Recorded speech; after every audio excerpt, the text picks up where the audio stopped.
So it happened. It happened. My boy Leonard, he got signed. Like I said in my last video, I thought I was going to be jumping for joy, very happy, or at least I was hoping I would be like that. But I'm not. But on the flip side, I'm also not punching the drywall behind me. Now, I don't really know how to feel is pretty much what I'm saying. Leonard Fournette went to a team that is going to be good. That right off the bat is a good thing. He didn't go to the Washington football team. He didn't go to... I don't even know. He didn't go to a shit team is pretty much what I'm trying to say.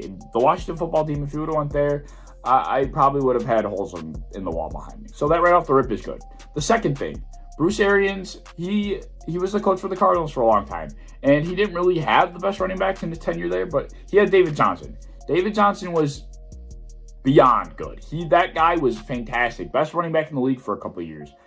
He knew how to use David Johnson. And I'm not comparing David Johnson to Leonard Fournette in any way.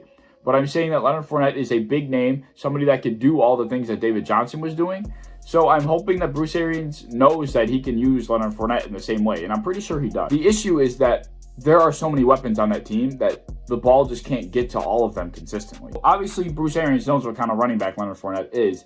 It's just the fact that he's not going to be able to get the ball to him as much because there's just so much ball to go around. I was already hesitant to have anybody on that offense on my team because you never know who's going to pop off. Like I said, there's just too many guys there. You never know if it's going to be Gronk, Godwin, Evans, maybe a little bit of two, and one has nothing, or maybe just, who knows? Maybe all three have 10.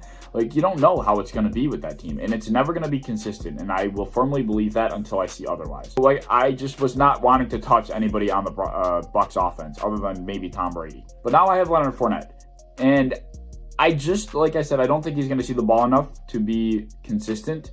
But I think what is going to be his role is he's going to be a guy that's going to be first and second down for sure. I don't know if he'll be a passing back. I think they have LaShawn McCoy for that reason. I think that's why they brought him in. Like, I think Ronald Jones is going to be that first, second down guy, and then they're going to have LaShawn McCoy to be that third down guy. I think that's how it's going to be, except Ronald Jones is going to get bumped down, and then LaShawn McCoy is going to stay as the third down back. I don't see Leonard Fournette being the third down back here or all three down back, any situational kind of guy. But I do see Leonard Fournette being a goal line back, a red zone back. Now, I think he'll be almost like an Aaron Jones, like that kind of situation where he will be seeing the carries on the goal line in the red zone, and that he might end the game with 60 yards and 2 touchdowns, 80 yards and a touchdown, maybe even 100 yards if it's a good game. If they're blowing them out, they're just running the rock. That's what I'm kind of hoping for. I just don't see with this passing offense, Leonard Fournette rushing for more than 100 yards like 5 or 6 times this year. I just don't see it. I don't think he'll run the ball enough. He's going to have to crack off like a 70-yard run to be able to get to 100 yards. He's just not going to be running the ball that much. But I am interested to see how he gets involved with the passing game. I think he really deserves to be after what he's shown last year. But obviously there's just, like I said, Tom Brady is going to be chucking it. Tom Brady hasn't had a deep threat like this since like Brandon Cooks or even like Randy Moss. Even he hasn't had a deep threat that he can just chuck it to. I mean, Brandon Cooks isn't the best example, but somebody he can really use his arm to get the ball downfield to. Now he's got plenty of those weapons, and it's going to be I think it's going to be scary unless old man Brady is just, he's got a limp arm and can't throw it that far. As far as my next couple drafts go, I don't know where I'll be taking him. It's going to be very dependent on where he is going to be expected to go, I guess. And nobody really knows where that deserves to be. But I do think his draft stock will roughly stay the same. Maybe he'll drop a little bit. Only because the running backs this year, the solid running backs you can trust, are so limited. There's like up to mid-third round that you can trust. Even once you get in the third round, it gets a little sketchy. But outside of the third round, like, you're not finding really anything that you can really hunker down and throw in your lineup and be like, I'm solid, I'm comfortable with this. So I think just because of Leonard Fournette's name that he'll be drafted at roughly the same spot, but I don't know if he's really going to deserve that draft spot this year going into the situation he's in. So I think if he's there 4th round, I'm definitely taking him. 5th round, I don't think he'll get to, just for the simple fact, like I said, the running backs are not as deep. But I would take a shot on him. I think more than a lot of people would, just because I have him on every team, and I do like him. I think he'll have a role.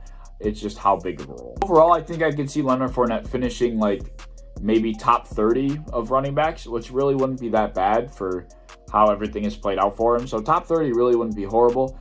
I could see him definitely popping off. Like, I could, if the touchdowns really come to him like they did to Aaron Jones, then he could really have a big season. But I think top 30 is a safe bet for Fournette. Going into the first couple weeks, I don't think he'll be that immediate first and second down back, just for the simple fact that he hasn't been there as long as these other guys have. They've all been there for camp. Ronald Jones has been there for a couple of years. Leonard Fournette just got there, so I don't think he'll be right on the forefront of the running backs come week 1 and week 2. He'll definitely see carries. But I think around week 3, week 4, week 5, he'll definitely be that go-to first and second down guy. The relationship and the way I'm going to go about the situation personally, having him on 4 teams, is I'm going to dip my foot in the water with him, see how he does, and be very cautious on just throwing him in the lineup because of his name. That's literally how I'm going to feel about it. It's going to be a dip my toe in the water kind of approach, if you know what I'm saying. So let me know what you guys think down below. Like and subscribe if you enjoyed the video. I think Leonard Fournette, I think he's the boy. So I'm really hoping, really crossing my fingers that he balls out this year. And let me know what you guys think. Like and subscribe. I appreciate you for watching, and I'll see y'all later. Peace.